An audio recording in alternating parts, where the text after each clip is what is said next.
Greetings from Castle Goring, from Mickey, Aurora, and from me. Well, I am going to plunge right in without further ado, because we have rather a lot of ground to cover today. And hopefully not all of it will be, shall we say, too controversial. Some of it might even be a little bit entertaining and hopefully illuminating. But first of all, I plunge in with Olivia Wilde, who says, could the very welcome news possibly be true, if you can believe it, that Harry and Meghan will not be talking anymore about the royal family, as apparently there's nothing more to say? Could that possibly be that these pair of miscreants are no longer together, as he has a permanent hotel room somewhere which he escapes to, and they are actually separated? I would be most grateful for your opinion on this, Lady C. Warm greetings to all at Castle Goring.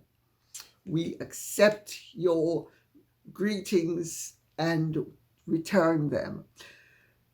This is several questions and it's quite topical. So, yes, it's true. I said some months ago that, in fact, I think I said it in connection with the coronation and Meghan's non-attendance at it, and her hiring of WME, the William Morris branch of their entertainment industry, that to reconfigure her, to revive her, to recreate her out of the mess. And I made the point then that I had been told by very reliable sources in Hollywood that Meghan had been instructed not to come to the coronation because her presence would damage the brand. Sorry, dog's hair. And that she had been told that she needed to cut out the negativity and reinvent herself as something more positive, and that it had to be done by distancing herself from the royal family, because Meghan and Harry, primarily Meghan, but Harry in the spare, but she kicked off the whole melee, have so trashed his family and made themselves into victims when, I'm sorry, two of the most privileged people in the world are not convincing victims. And somebody, Tom Bradby, so glad somebody's asked me how I am. I'm so demure. I'm Julia Roberts in terms of endearment.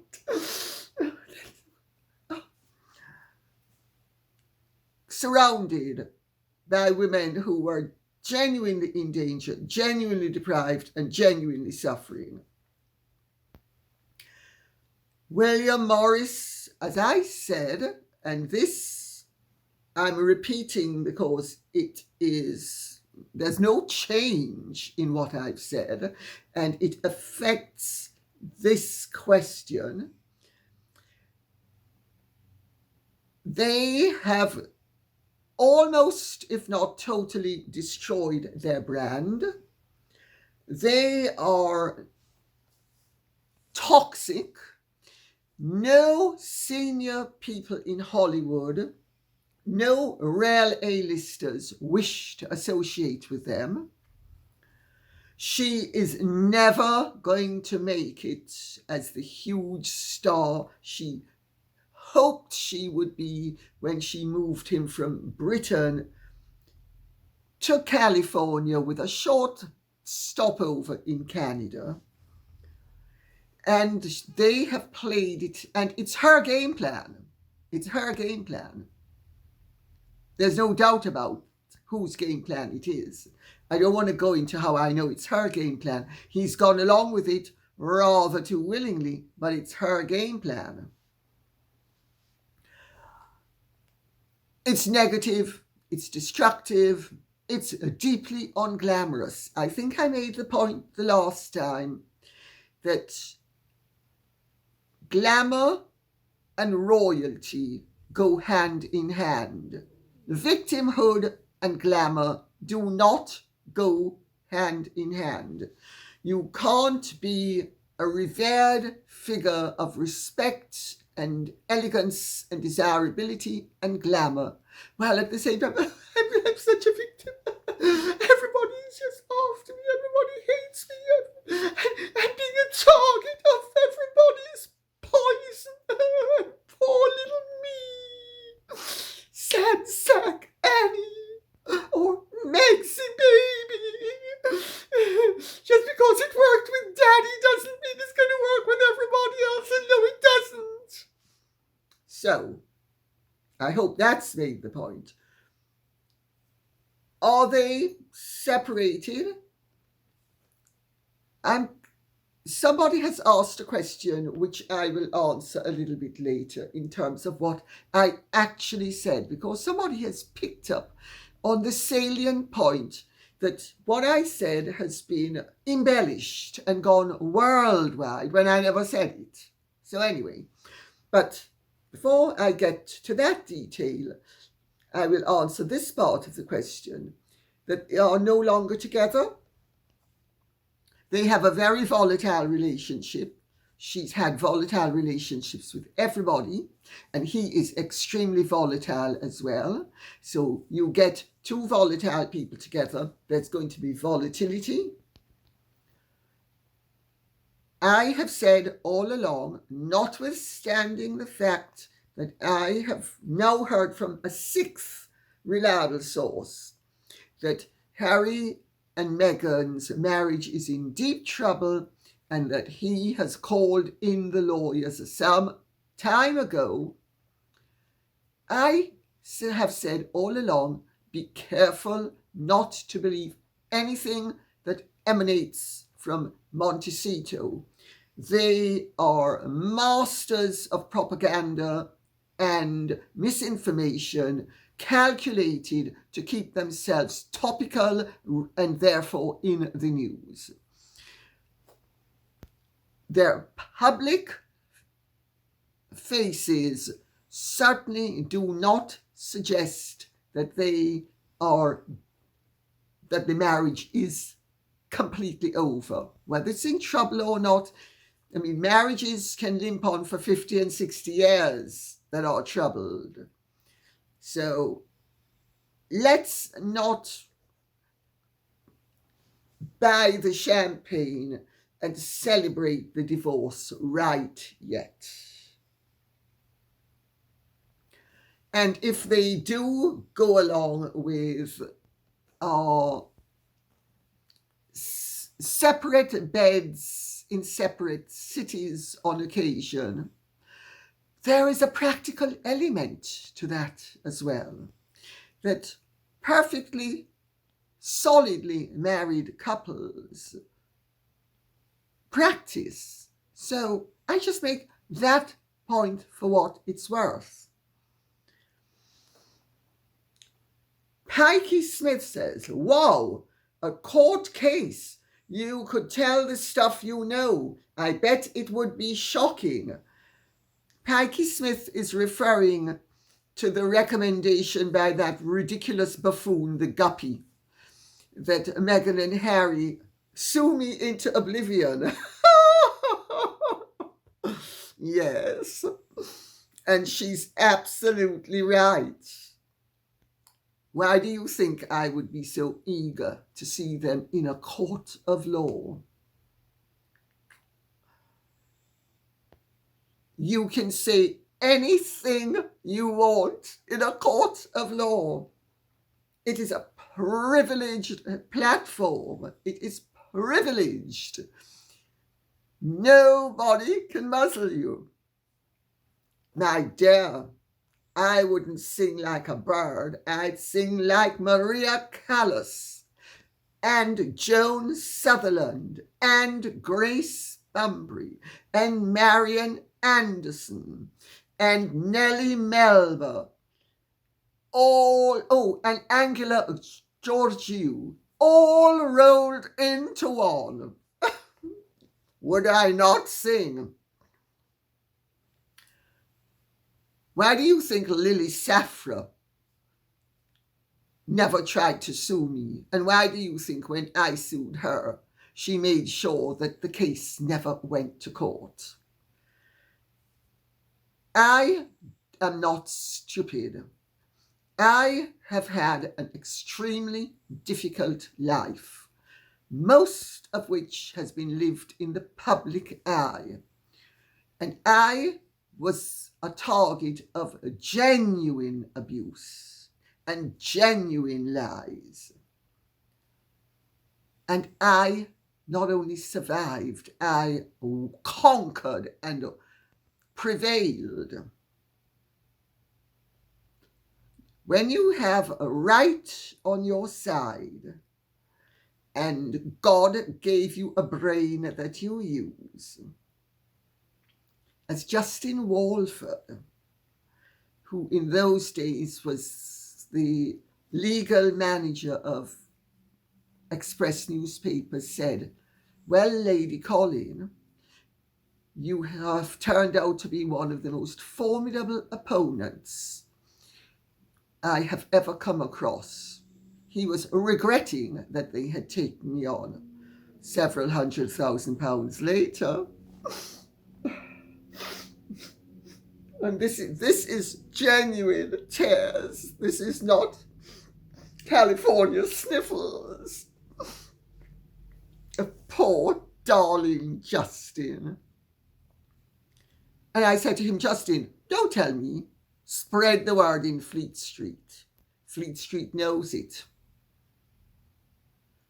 Why do you think the Mirror had to settle to the tune of the many hundreds of thousands of pounds that Alison Phillips has cost the shareholders of Reach plc?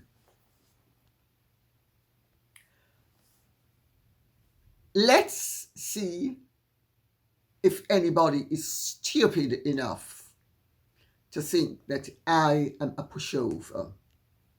Because you're absolutely right, Pikey Smith. A court case, you could tell the stuff you know. I certainly could, and I would. Jill Hannah says, Lady C, I have a question. The news is reporting that you have stated that Harry has called in divorce lawyers. I haven't heard you use those words, so I'm not sure of what you believe. Has he filed for divorce, or is this a rumour? Love you. You bring me lots of laughs and good intel. Thank you very much. Glad that I bring you laughs. My dear, one tries to make life as joyous as possible. After all, we're here for a very short time. We may as well be as joyous and joyful as possible.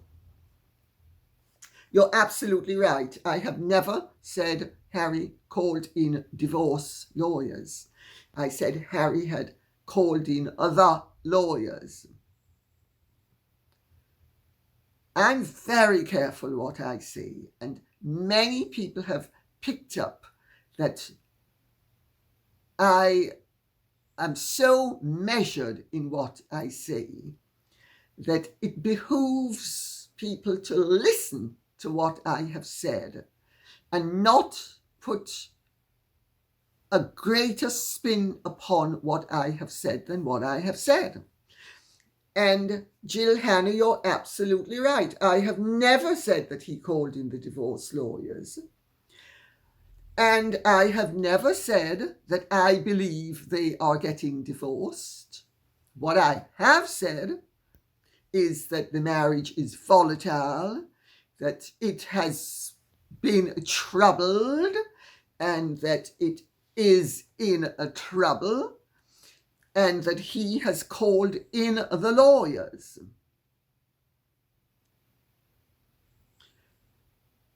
Not quite the same thing as divorce lawyers. I have also made the point that of my own experience of my parents' marriage, which seems to have strikingly similar parallels to Harry and Meghan's, and my father and mother never got divorced. And I have gone to some trouble to make the point that the Meghans and mummies of this world don't jump ship until they have a bigger liner to land upon. And they need to make absolutely sure that the present and the future are perfectly aligned so they don't fall in the sea as they are leaping from one ship to another. And unless they have that absolute alignment, once they have as much to lose in worldly terms as my mother did and Meghan does, they're not making the leap unless they're sure of a soft landing. I hope that makes what I think absolutely clear. Also, the Harrys and Daddies of this world are like jellyfish who are hooked on a line and they just flounder and flap and flop. 1 minute everything is fine, the next everything is terrible. And they explode and they play big macho man to the delicate flower that they're protecting, who is anything but a delicate flower and is actually a lethal plant. So, I have been very careful all along to say I don't predict, and I have no intention of stating that the marriage is over until I know as a fact that it is. Because aside from anything else, I don't believe 2 words that either of them would utter. So, I hope that clarifies my position perfectly. And yes, I gather that my comments have gone all over the world, and but they're not my comments. Well, par for the course. Vic Leomant says, just caught Her Royal Highness the Princess of Wales arriving at the Jordanian wedding, and she looked absolutely stunning in a gown that was perfect for this event. Yes, she did. She looked wonderful, and her gown was perfect. She is always impeccably dressed. You know, some people get it right, usually, in fact, mostly, and some people get it wrong. You're either a hitter or a misser. Catherine not Cambridge, now Wales, is a hitter. We won't go into who we think is an obvious misser.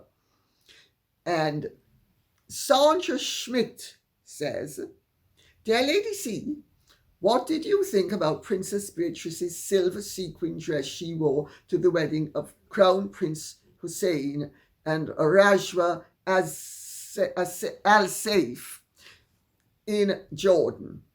Seems a bit too close to white for me. I also wanted to ask if you could explain the history of the Jordanian monarchy, Jordan's role and status in the region, and why the Jordanian royal family appear to be good friends with the British royal family. Thank you, and hugs to the fur babies. Very interesting question. A very significant question. It, to an extent, affects all our lives. The stability of Jordan is very important in terms of the West and in terms of the world generally. First of all, I don't think that Princess Beatrice's dress was out of order. It had a light top, but it had a dark bottom. So if she'd worn all white, that would have been undesirable, but she didn't. I thought she looked fine. I also noticed that there were quite a few royals there. The Dutch king and queen, the Belgian king and queen, King Juan Carlos and Queen Sofia of Spain. There were the Japanese. There were other princely families, European princely families, as well as Middle Eastern and Eastern royalty, as well as other significant people. The message being delivered was that Jordan's monarchy has absolute support from all over the world. The bride's father has a connection to Mohammed bin Salman of Saudi Arabia as well. Lovely looking girl. Oh, I need to be careful what I say because many people in the Middle East know that I'm friendly with collaterals of the Jordanian royal family.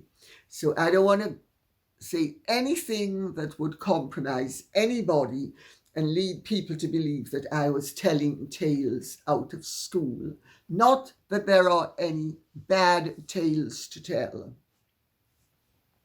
The only hiccup was that Queen Noor and her son, Prince Hamza, got a little bit carried away a year or two ago, and he had to be reined in. And there were rumors that the Israelis were encouraging, which, if that were true, would be very unfortunate, because the Jordanian crown is one of the few crowns in the Middle East that actually has proactive relations with the Israelis.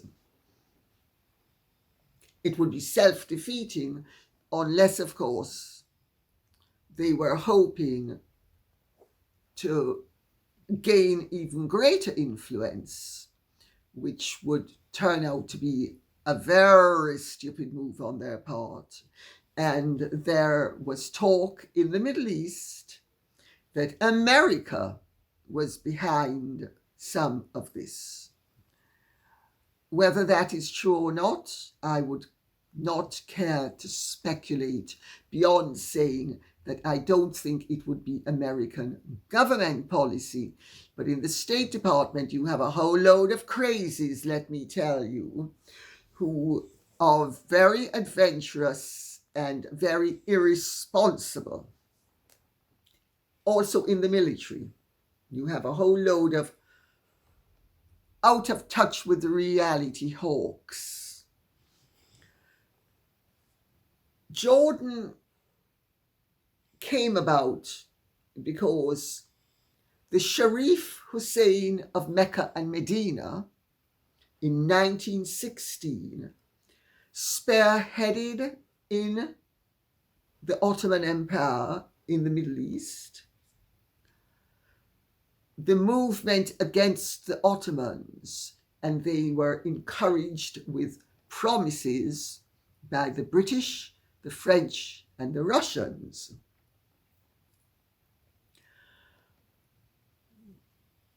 There was a promise given to the Sharif Hussein that he would be the king of what was effectively a pan-Arab state.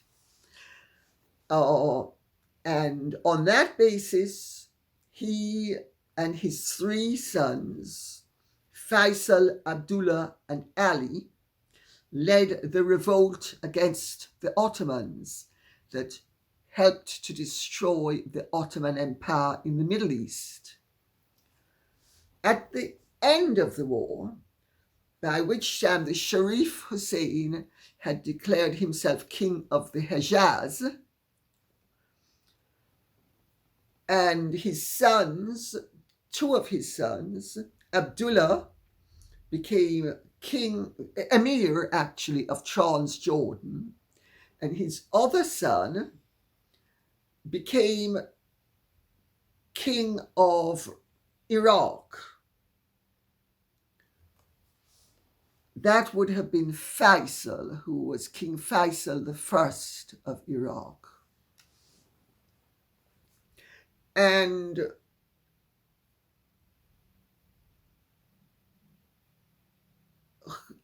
the British and the French actually, and this I have heard not only from Mark Sykes, whose grandfather, Sir Mark Sykes, was the Sykes of the Sykes-Picot-Suvorov line. And after the downfall of the Romanov dynasty, it simply became the Sykes-Picot line, which divided up the Middle East into spheres of French and British influence and betrayed the promises that the Allies had made to the Sharif Hussein. So he refused to ratify certain treaties. And then Ibn Saud, who overthrew him, and his son, Prince Ali, he abdicated in favor of, in I think 1922/23. And so the Saud dynasty is now Saudi Arabia. And this was a grave mistake made by the British and the French, because they were harbies or a radical fundamentalist sect of Islam, while the Hashemite dynasty was anything but. So many of the problems that we face in the world today are directly due to that is the British and the French treachery at the end of the First World War. I could go into a very great more detail, but I suspect this is not the time or place. So I will go to where the breeze takes me. Some of these names. Who says, apparently the USA Heritage Foundation is taking the federal government to court to get records related to Prince Harry's US visa application. They question whether the Department of Homeland Security acted properly after the Duke of Sussex admitted he has used drugs on US and foreign soil. Poor Harry. His own words continue to be his undoing. Well, may I say where the breeze takes me? That Harry better be careful where the breeze takes him, because it is an ill wind that would blow his plane into an airport where one of the immigration officials said, "Sorry, I'm depriving you of right of entry. Go get back on the next plane." And each of them has the power to do so. Whether, of course, this would ever happen is open to question, because it is quite possible that the immigration official who did this would find himself very quickly out of a job, or embroiled in all sorts of accusations that had been manufactured to show him and his colleagues that you better follow the party line, and the party line is that Harry is a supporter of Biden, and Biden is the President of the United States. Although I hasten to add, if it were a Republican in power, there's also every likelihood that this situation would be identical. So it's not party politics, it's national political aims, protocols, agendas that we're speaking about. But let's see what happens. I personally don't think anything is going to happen, but you never know with these situations, because what starts out as a small ball of snow surrounded by a relatively small rock at the top of a mountain can snowball into something massive. We have one or two examples, don't we? Watergate, for instance. So let's see what happens. But I personally am not holding my breath expecting Harry to get anything but an exemption. An exemption.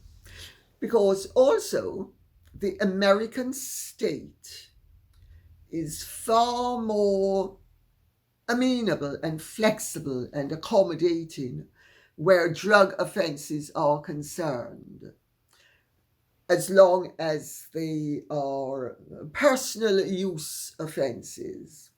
Hunter Biden, nothing's happened to him.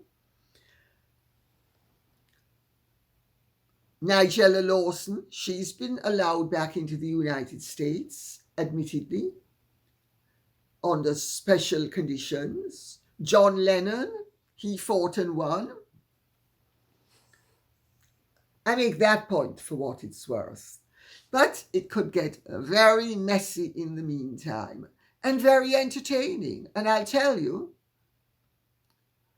it would be very reassuring to Joe and Jane public to know that there are still forces at play in this world and in the American society that holds privileged people to account when they are flouting the law and flaunting their breaking of it. EMS 0967 says, His Royal Highness Prince William has made a deal with YouTube for $95 million for his Earthshot project. Well done, William. All monies will go straight to Earthshot. Yes, isn't it wonderful? This is how it's done when you're proper royalty. Remember what's happened with Harry and Meghan's deals? It's gone to Archewell, and most of the takings have not been given to any worthy cause. And as for Travelist, Harry's company that was supposed to be a charitable organization Oh dear, oh dear. But yet again, Harry is shown up by his brother. And the reality is that William is the future, and Earthshot is about the future preservation of the planet.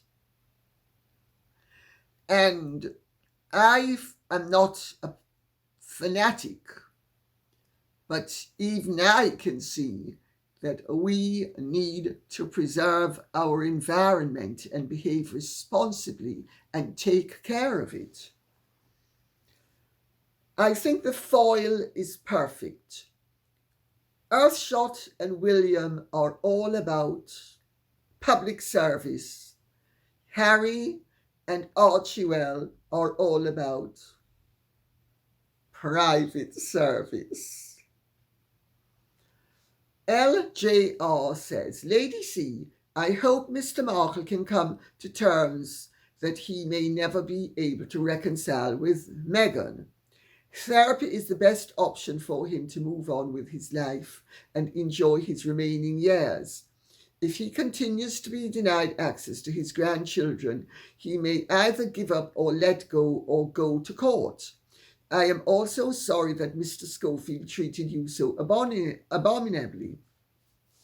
This is reminiscent of Matt Law, who resigned in disgrace. Yes, I gather.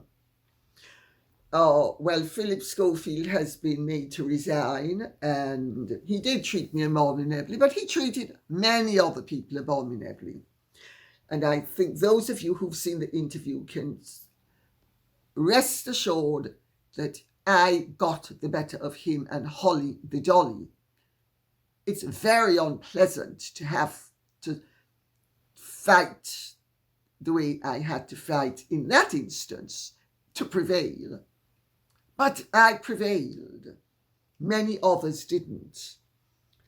In Britain, there are endless cases emerging of people whose lives were derailed or really substantially damaged by Phillip Schofield's sadistic questioning and sadistic behavior and absolute cruelty. And I'm referring in particular to somebody with whom I have done a television series called Celebs on the Farm, Kerry Katona. She is a famous English singer, and she is a famous English personality, and she is a lovely, lovely person. And she is bipolar, and she went on his show, and he mocked her because she was on certain drugs, and they knew that she was on certain drugs that made her slur her speech. And he was vicious, and she was on Dan Wooten the other evening, lambasting him, quite rightly too. And when we did the show some years ago, it was during COVID that we did the show, and she told me all about it. We swapped stories about Phillip Schofield. It's been no secret in the British media circles that he was a true sadist, a vicious, nasty piece of work who was protected by his employers. Anyway, to get back to Mr. Markle, I have spoken to Thomas Markle about this. I have spoken to the other Markles about this. Let me put your mind at rest. Thomas Markle doesn't need therapy. Thomas Markle is fully aware of his predicament, his situation, his daughter's possibilities, what she has tried to pull, what she might try to pull, and he wavers between acceptance and grief, as he must. The daughter he knew and loved for 36 years killed herself right in front of him without ever dying. That's one heck of a situation to have to cope with when you're a parent. To discover that the daughter you thought existed never existed at all. And she just dropped the act overnight. Since when she has gone out of her way to destroy his reputation.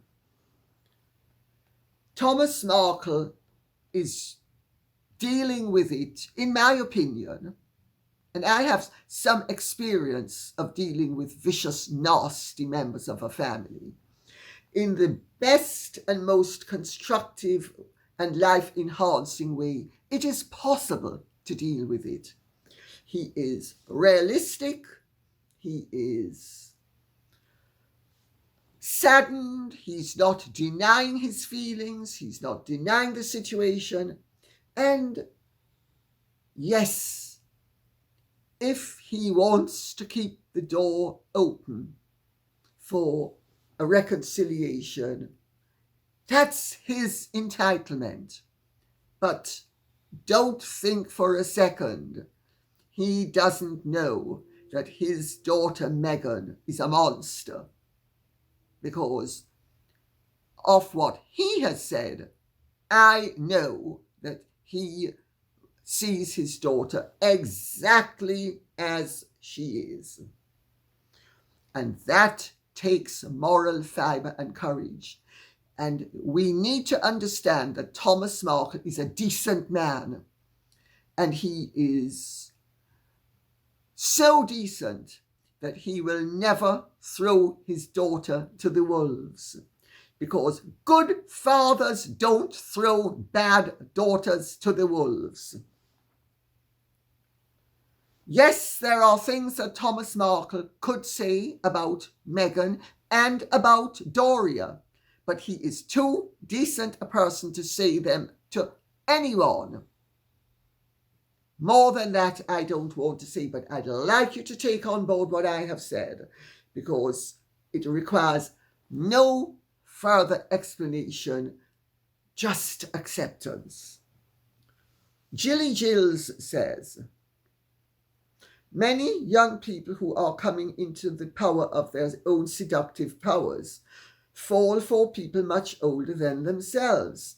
The young man in this case was obviously very vocal and talented. He was no shrinking valet and might well have made the running with PS.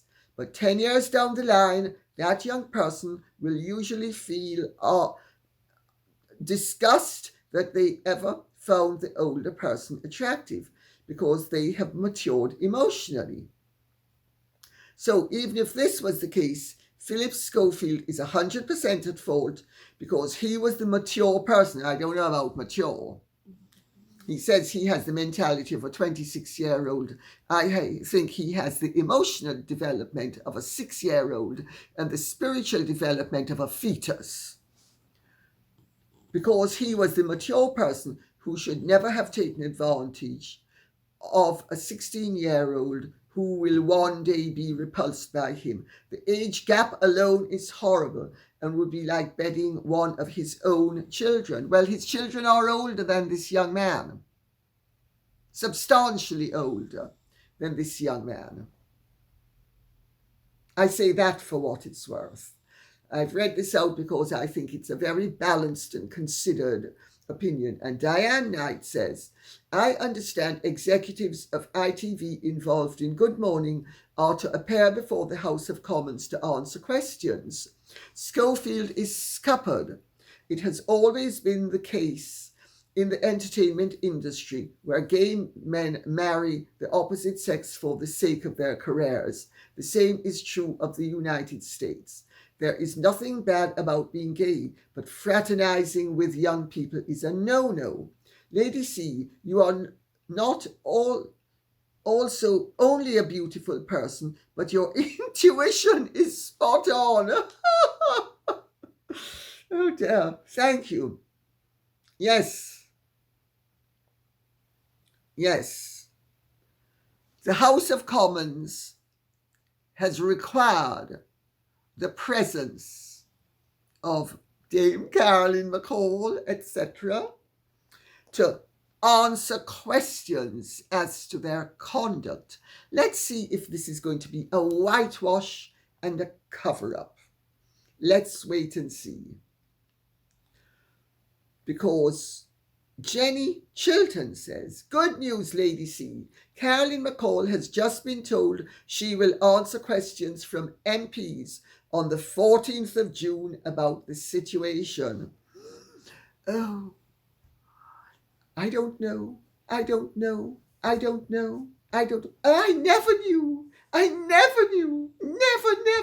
Never knew. I didn't need to respond because I never knew. Everybody else knew, but I never knew because I'm only the CEO. And the person at the top is the last to know, especially when that person goes out of his or her way to make sure that his or her eyes are tightly shut, ears firmly stopped, and mouth totally zipped. Yes. Bernard Cornwell says, I see this morning have now switched off the comments on Lady C's interview with Phillip Schofield and Holly the Dolly. Thank you for bringing it to my attention, Bernard Cornwell. I checked. The comments are off again. But they had the desired effect, didn't they? They helped to snowball the situation.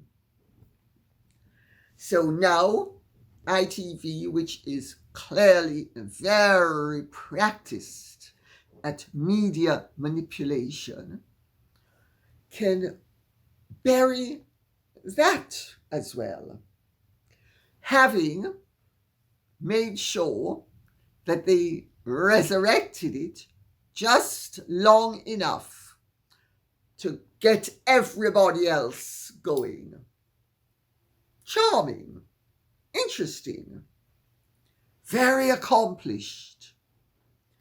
I have to tell you, it's not only Meghan and Harry, well, really Meghan, and Joseph Goebbels, who know all about media manipulation and propaganda and directing news into the channels that they wish it to go.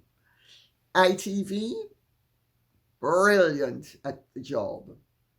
Pity they're not quite so brilliant at their true purpose in life, which is to provide good and decent entertainment with maximum pleasure and minimal damage. I make that point for what it's worth. And on that note, I will say thank you very much for listening. I hope this has been of some interest to you. Please keep the questions and comments coming in. I need to know what you want us to speak about. So take good care. Thanks for listening. God bless. And if you have enjoyed this, please like, share, subscribe, press the notification bell, and Godspeed.